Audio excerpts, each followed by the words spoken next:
إذا كان محا أودن وعبد الله قنون ودوق دي دوفار فالشخصيات المحورية في حكاية اللي كانوا كيحكيوها الحباسة في زنزانات الحبس وكيتسامروا عليها، سواء في حبس القصبة أو حبس لازاريتو أو حبس ساد فيلاش. فخصنا السؤال المطروح وهو الأساسي: أين هي ثروة الدوق دي دوفار؟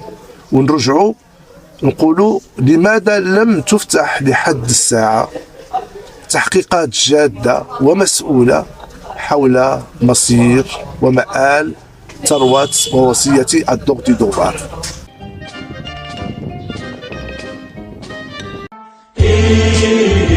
أمة المغرب، دولة المغرب، هنا وطننا روح فداه، ومن يدس حقوقه يدس أداه.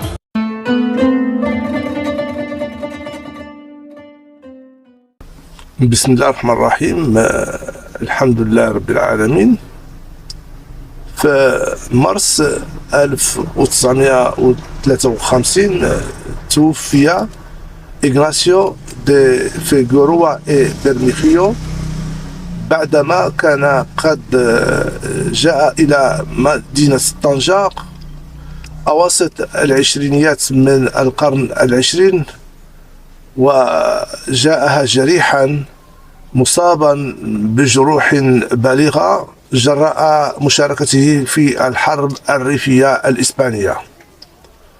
وقد جاء إلى المدينة من أجل الاستشفاء في المستشفى الإسباني، وبعدما تعافى بقي في هذه المدينة واستقر بها إلى حين وفاته. في شهر دجنبر 1953 في الجلسة الأخيرة لمجلس المراقبة الدولي، وهو بمثابة برلمان إداري كان يحكم المنطقة الدولية، ممثل الولايات المتحدة الأمريكية قرأ رسالة من وزارة الصحة الأمريكية مفادها أن الوصية التي أوصى بها الدوق دي دوفار للمعهد الوطني للسرطان بالولايات المتحدة الأمريكية قد آثر أن تستفيد مدينة طنجة من هذه الوصية بدل المعهد الوطني للسرطان. وكان من بين شروط هذه الوصية أنها ستنفذ بعد وفاة أختي دوق دي دوفار، والشرط الثاني أن يتم بناء مستشفى كبير يليق بمدينة طنجة، والشرط الثالث وهو أن توزع 100,000 بسيطة إسبانية على فقراء المدينة. ومعلوم أن ثروة الدوق دي دوفار كانت عبارة عن منقولات وعقارات وأموال. في أواسط التسعينيات من القرن الماضي أتذكر جيدا بأن الجرائد المحلية كانت قد أثارت الجدل حول ثروة الدوق دي دوفار ومصير بعض العقارات التي تم التلاعب بها. وقيل في ذلك الوقت أن حسب الصحفيين المحليين أن جزءا كبيرا من وثائق تلك الوصية توجد بعمالة طنجة. معلوم بأن حسب الجلسة التي ذكرتها في الجلسة الأخيرة لمجلس المراقبة، فقد تم إخبار الإدارة الدولية بأنها ستشرف وتكون مشرفة على هذه الوصية إلى حين تنفيذها. وبحكم أن أخت الدوق دي دوفار كانت ما تزال على قيد الحياة، فقد بقيت ثروة الدوق دي دوفار والوصية تحت إشراف أختها. إلى أن توفيت أخت الدوق دو دوار سنة 1969، وتم بذلك بناء المستشفى الذي كان قد أوصى به الدوق دو دوار.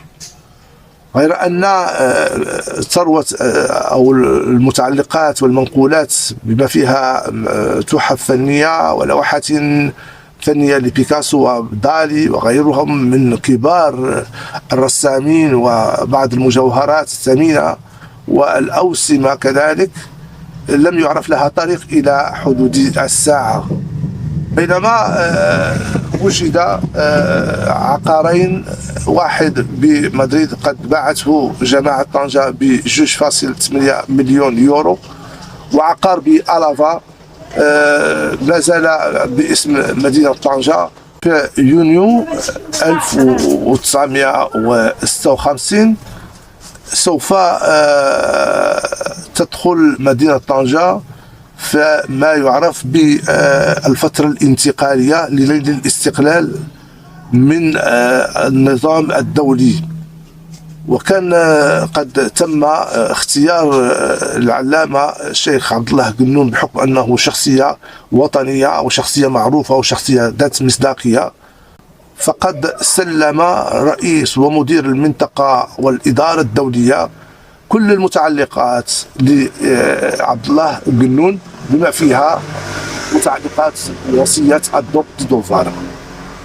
وفي 29 أكتوبر من سنة 1956 عقد مؤتمر المحمدية لمعرفة مصير مدينة طنجة، حيث أجمع المؤتمرون وتنال استقلالها بعد 7 أشهر. وبالتالي فقد بقيت الفترة الانتقالية من شهر أكتوبر إلى شهر أبريل من سنة 1957. علاقة بالموضوع، في حكاية السجناء والحباسة اللي جوزوا الحبس في الحبس القصبة وعزاريطو وسات فيلاج، كانوا الحباسة كيتسلاو بواحد الحكاية كيعاودوها ديما في الحبس، وخصوصا الحباسة اللي ضاربين بيدانسية، فكانوا كيعاودوا واحد القصة محا الدين. محا الدين هذا كان واحد سارق واعر خطير، الحاجة إذا سمع عليها عنده نص فيها، وإذا شافها بعينه كيديها كاملة ديالو.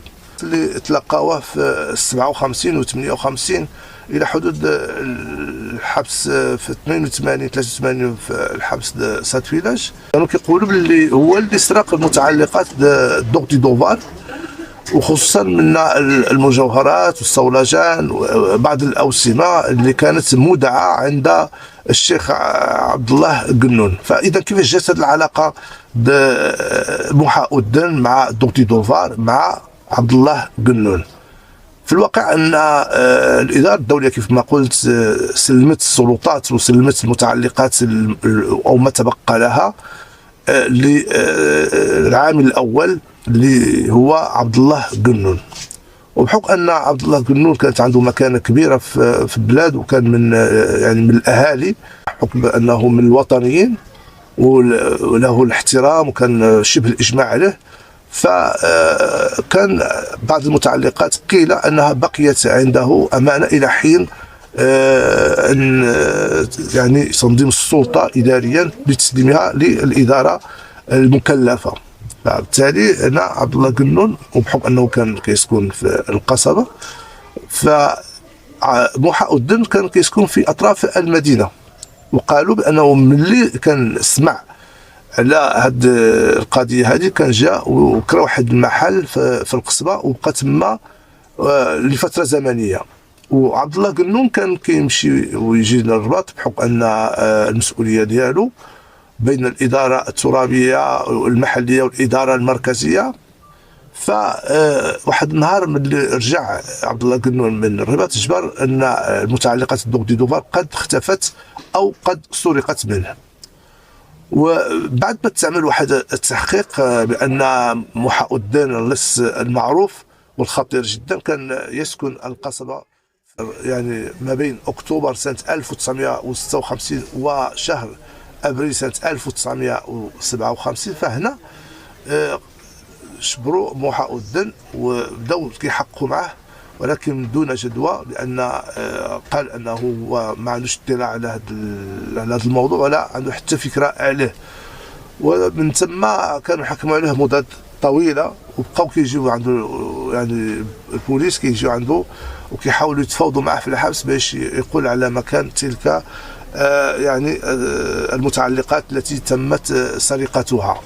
المتعلقات الدوفار اللي اختفت، وطنجة في الغالب ما استفدتش من الكثير من تلك الثروة التي تركها لمدينة طنجة، ما عدا ديك المستشفى اللي تبنى في سوبقار واللي تسمى باسمه اللي هو الآن مستشفى الدوق دي دوفار، واللي تبنى طبعا بعد وفاة أخته سنة 1969، وقد تم تدشينه ما بين سنة 1972 وسنة 1973.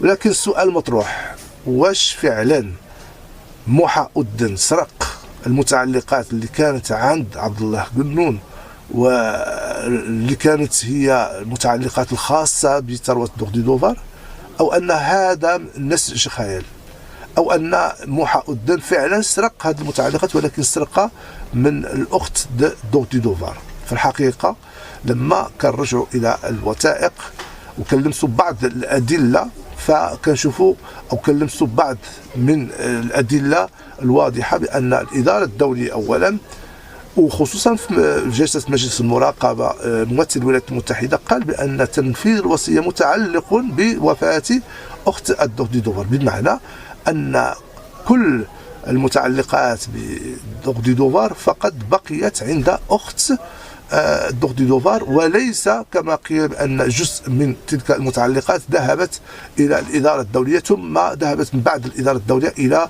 الإدارة إلى عبد الله قنون بصفته كعامل مؤقت. في ذات الوقت الأسئلة المطروحة، واش موحى أذن سرق فعلا المتعلقات دوق دي دوفار من الأخت ديالو، يعني من تاريخ وفاته إلى حدود وفاة الأخت ديالو، وخصوصا أن الفترة الزمنية هي 16 سنة ما بين وفاة دوق دي دوفار ووفاة أخته. في الحقيقة أنه من الممكن أن تكون أخت دوق دي دوفار قد بددت جزء من تلك الثروة أو تصرفت فيها بتصرف ما. في ذات الوقت في الجرائد المحلية، في الوثائق المحلية كذلك، ليست هناك إشارة واضحة عن أن عبد الله قنون قد تسلم هذه المتعلقات. كل هذه الأسئلة اللي طرحت كتدل بأن من الصعب جدا الإقرار بأن ما جاء على لسان الحباسة اللي كانوا سواء في القصبة أو في عزاليتو أو في سات فيلاج هي مجرد حكايات للتسلية لا أكثر ولا أقل. أصدقائي، حلقتنا اليوم انتهت، ألتقيكم في الحلقة القادمة. إلى ذلكم الحين أستودعكم الله، إلى اللقاء.